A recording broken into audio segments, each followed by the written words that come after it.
పిల్లల మర్రి బేతాళ నాయుడు. కులవృత్తులు పాటించకపోయినా ఇప్పుడు కులం పేరిట మనలో మనం కలహిస్తున్నాం. ఒకానొకప్పుడు కులాన్ని వృత్తిగా మాత్రమే భావించి అన్ని కులాల వారు సామరస్యంతో జీవించేవారు. ఇప్పుడు అంటరాని వారనబడుతున్న వారు కూడా ఒకప్పుడు కులవృత్తి రీత్యా మాత్రమే ఊరికి దూరంగా ఉండేవారు. మనుషులందరూ ఒకటేనన్నట్లు మంచివారంతా భావించేవారు. అలాంటి వారికి సంబంధించినదే ఈ కథ. అది యనమల్లు గ్రామం. అక్కడ చేయూరి పోలిరెడ్డి అనే సమర్థుడైన వ్యవసాయదారుడు ఉండేవాడు. వృద్ధుడైపోయాక ఆయన వ్యవసాయ భారాన్ని తన కుమారుడు చెవిరెడ్డికి అప్పగించాడు. అతడు కూడా తండ్రిలాగే వ్యవసాయంలో మంచి దిట్ట. చెవిరెడ్డికి రేచెర్ల ఏచేడు అనేవాడు వ్యవసాయం పనుల్లో సహాయం చేసేవాడు. వృత్తిరీత్యా ఊరి చివర ఉంటున్నారు ఏచడి పెద్దలు. కొందరు ఏచడు అంటరాని వాడనేవారు. చెవిరెడ్డి ఏచడు మాత్రం అన్నదమ్ముల్లా ఆప్యాయంగా కలిసిమెలిసి ఉండేవారు. ఒక రోజున చెవిరెడ్డి పర్యవేక్షణలో ఏచడు పొలం దున్నుతున్నాడు. ఆ సమయంలో నాగట్టి కర్రుకొక రాగి శాసనం తగిలింది. చెవిరెడ్డి ఆ శాసనాన్ని అందుకొని మట్టి పోయేలా కడిగేసరికి కొన్ని అక్షరాలు బయటపడ్డాయి. వాటి అర్థమిది: ఇది నాగభైరవ పొలము. ఇక్కడ 9 లక్షల వరహాలు భూస్థాపితమై ఉన్నాయి. ఆ ధనం స్వాధీనం చేసేందుకు నరబలి ఇవ్వాలి.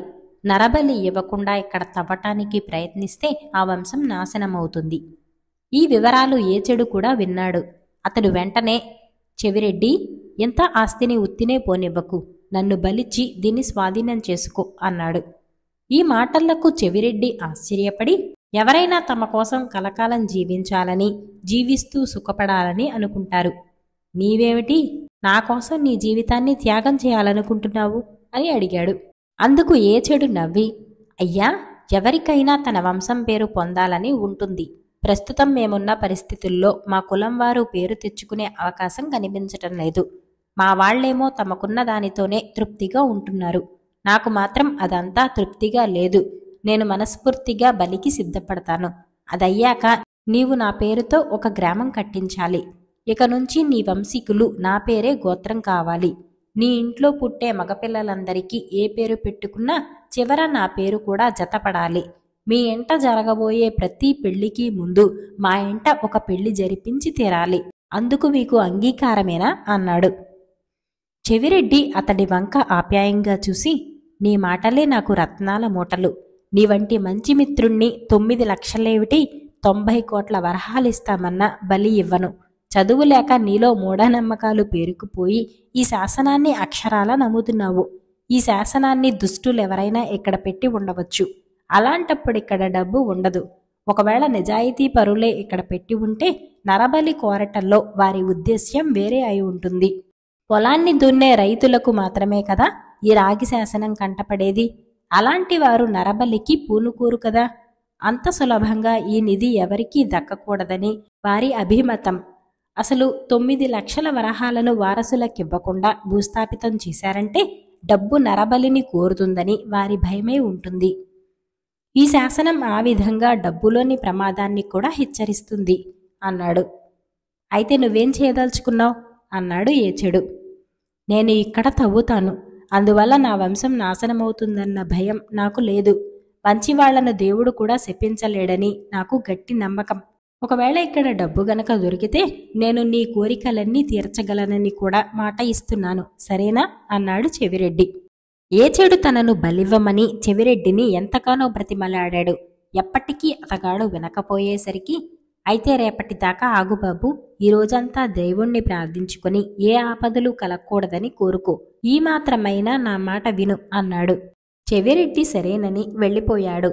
మర్నాడతను తగిన సరంజామాతో పొలానికి వెళ్లేసరికి అక్కడ ఏచెడు కొనప్రాణంతో ఉన్నాడు. వాడి పొట్టలో బలహీనంగా దిగబడిన కత్తి ఉన్నది.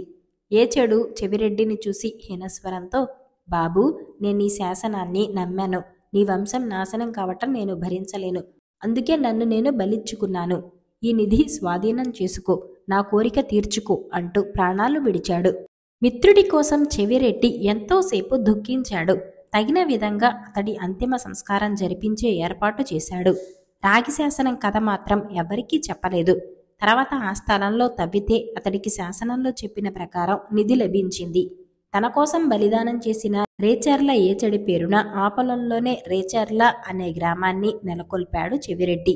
ఏచడికిచ్చిన మాట ప్రకారం రేచర్లను తన గోత్రంగా మార్చుకున్నాడు. ఇక ఆ గ్రామాన్ని విడిచిపెట్టి పిల్లల మర్రి అనే ఊరు చేరుకుని అక్కడ పొలం పుట్రా కొనుక్కొని స్థిరపడ్డాడు. ఒక రోజున చెవిరెడ్డి పొలంలోనే చీకటి పడేదాకా ఉండిపోయాడు. తర్వాత ఇంటికి బయలుదేరేసరికి ఆకాశం మేఘావృతమైంది. కాసేపటికే ఉరుములు మెరుపులతో పెద్ద వాన మొదలైంది. ఇక ముందుకు సాగలేక సమీపంలోని మర్రి చెట్టు కిందకు చేరి ఆగాడు చెవిరెడ్డి. ఆ సమయంలోనే మెరుపు వెలుగులో మర్రి చెట్టు మించి ఒక భూతం కిందకు దిగటం చూశాడు చెవిరెడ్డి. వెంటనే అతను తన వరలోంచి కత్తి తీసి ఝుళిపిస్తూ భూతం ముందుకు వెళ్ళాడు. అది అందకుండా రకరకాలుగా భయపెట్టాలని ప్రయత్నించింది. కానీ అతడు ఏమాత్రం జంకలేదు. అప్పుడా భూతం అతన్ని మెచ్చుకుని, నాయనా, నేను బేతాళుడును, నీ సాహసాలకు మెచ్చాను. ఇక మీదట నువ్వు చేసే వ్యవసాయం మానేసి రాజాశ్రయం పొందు. నేను తోడుండి అన్ని యుద్ధాలలోనూ విజయం కలిగిస్తాను అన్నది. చెవిరెడ్డి బేతాళుడికి నమస్కరించి ఇల్లు చేరాడు. ఈ వార్త ఊరంతా పాకింది. క్రమంగా అది అప్పటి కాకతీయ రాజైన గణపతి చక్రవర్తికి తెలిసింది. ఆయన చెవిరెడ్డిని తన రాజధాని అయిన ఓరుగల్లుకు పిలిపించి తన రాజ్యానికి అఖండ సేనాపతిగా నియమించాడు. అతడికి 1,00,000 వరహాలు ఈనాముగా వచ్చే గ్రామాన్నిచ్చాడు. అతన్ని పిల్లల మర్రి బేతాళ నాయుడని పిలవసాగాడు. అప్పట్నుంచి చెవిరెడ్డి వంశీకులు ఓరుగల్లులోనే స్థిరపడిపోయారు. గణపతి చక్రవర్తి మరణానంతరం చెవిరెడ్డి 2వ కుమారుడు ప్రసాదిత్య నాయుడు దేశరక్షణకు ఎంతో కృషి చేశాడని చరిత్ర చెబుతుంది. ఇప్పటికీ ఆ వంశం వారు తమ మగబిడ్డలకు ఏచడి పేరున జతపరుస్తారు. ఏచడి వంశంలో ఏదో ఒక పెళ్లిని జరిపించినాకే తమ ఇంట పెళ్లి జరిపిస్తూ ఉంటారు. అదృశ్యకరణి. ఒకప్పుడు ఒక గ్రామంలో పరమనీచుడైన భూస్వామి ఒకడు ఉండేవాడు. బిచ్చగాళ్లెవరూ అతని ఇంటి ఛాయలకు రావటానికి వీల్లేదు. వస్తే వాళ్లను బెళ్లకొట్టటంతో పోక వాళ్లు మళ్లీ రాకుండా కుక్కలను వాళ్ల మీదకి ఉసికొల్పేవాడు. ఒకసారి ఆ ప్రాంతాల తీవ్రమైన తిండి కరువు వచ్చింది. అలాంటి కరువు ఎన్నడూ ఎరుగరు గ్రామస్తులు. వాళ్లు కడుపు నిండా తింటే ఎలా ఉంటుందో కూడా మరచిపోయారు.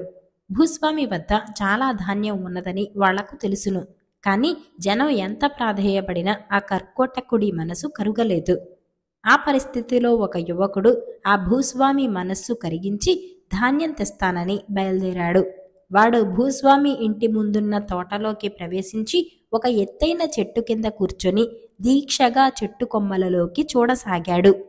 భూస్వామి అప్పుడే భోజనం చేసి కిటికీ వద్దకు వచ్చి బయటకు చూసేసరికి ఆ కుర్రవాడు కనిపించాడు.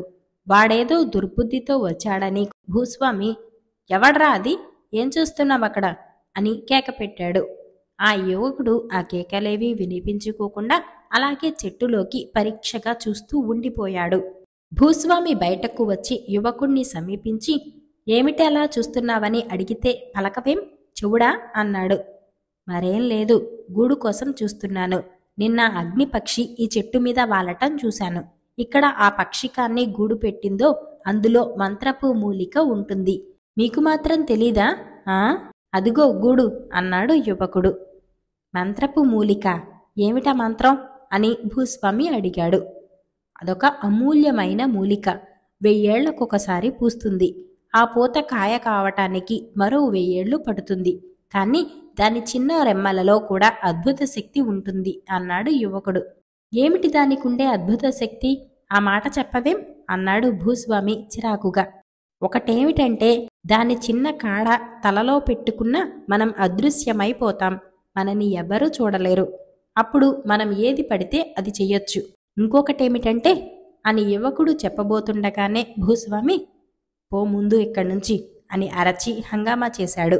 యువకుడు చుట్టూ చూసి, ఇక్కడెవరూ లేరులే, ఎవరి మీద కేకలేస్తున్నారు అన్నాడు తాపీగా. నిన్నే పొమ్మంటున్నాను, ఆ మూలిక నాది, ఇది నా తోట అంటూ భూస్వామి మరింత గట్టిగా అరిచాడు. అలాగా, దాన్ని కనిపెట్టిన వాణ్ణి నేను, దాన్ని ధ్వంసం చేయటం నా చేతిలో ఉన్నది అంటూ యువకుడు చెట్టెక్కనారంభించాడు. నాకు ఒక క్షణం ఉండు, నీకు 50 బంగారు కాసులిస్తాను అన్నాడు భూస్వామి. క్షమించాలి, దాన్ని అంత చౌకగా అమ్మలేను అన్నాడు యువకుడు. భూస్వామి బేరానికి దిగాడు. నాకు డబ్బు అవసరం లేదు, 50 బస్తాల ధాన్యం ఇప్పిస్తే ఆ మూలికను మీకు వదిలేస్తాను అన్నాడు యువకుడు.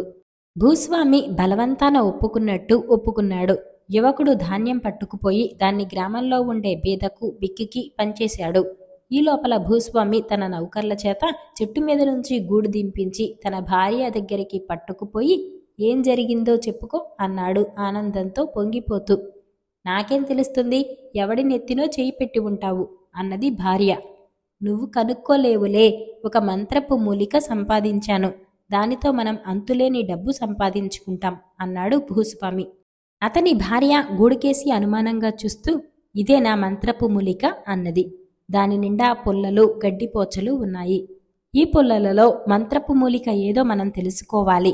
నేను ఒక్కొక్కటే నెత్తిన పెట్టుకుంటాను, ఎప్పుడు కనపడకుండా పోతానో నువ్వు చెప్పాలి అన్నాడు భూస్వామి. అతను ఒక్కొక్క పుల్లే ఏరుతూ నెత్తిమీద పెట్టుకోవటం, నేను కనిపిస్తున్నానా అని అడగటం అతని భార్య ఆహా కనిపిస్తూనే ఉన్నావు అనటం చాలాసార్లు జరిగింది. చివరకు భార్యకు విసిగి నాకేమీ కనిపించటం లేదు పో అని లేచి వెళ్ళిపోయింది. అప్పుడు తన నెత్తిన ఉన్నదే మంత్రపు మూలిక అనుకొని దాన్ని తన జుట్టులో ఇరికించుకుని ఆ మూఢుడు నగరంలోకి బయలుదేరాడు. వీధిలో పోతుండగా గుప్పున తినుబండారాల వాసన తగిలింది అతనికి. తన సమీపంలో ఉన్న దుకాణంలో నుంచి 2 అట్లు తీసుకుని ఆవురావురమని తినేసి ముందుకు సాగాడు. దుకాణదారుకు భూస్వామి తెలుసు. భూస్వామి తొందరగా ఎక్కడికో పోతూ డబ్బులివ్వలేదని, తిరిగి వచ్చేటప్పుడు ఇస్తాడు లెమ్మని దుకాణదారు అనుకుని మాట్లాడకుండా ఊరుకున్నాడు. తాను అదృశ్యంగా ఉండటం చేతనే దుకాణదారు డబ్బులు అడగలేదనుకున్నాడు భూస్వామి. అంతటితో అతనికి మరింత ధైర్యం వచ్చింది. మరొక దుకాణంలో ఉండే వర్తకుడు దుకాణం మూసివేయబోతూ ఆ రోజు వసూలైన డబ్బంతా తన ముందు పోసుకొని ఎంచి బొత్తులు పెడుతున్నాడు. ఆ డబ్బు చూసేసరికి భూస్వామి కళ్ళు తిరిగిపోయాయి. అతని దగ్గరకు వెళ్లి చెయ్యి చాచి డబ్బంతా కాజేయపోయాడు. వెంటనే వర్తకుడు భూస్వామి చెయ్యి గట్టిగా పట్టుకుని దొంగ దొంగ అని కేకపెట్టాడు. అన్ని పక్కల నుంచి జనం వచ్చిపడి భూస్వామిని చచ్చేట్టు తన్నారు. చావు తప్పి కన్నులొట్టపోయినట్టు భూస్వామి పడుతూ లేస్తూ కొంప చేరుకున్నాడు.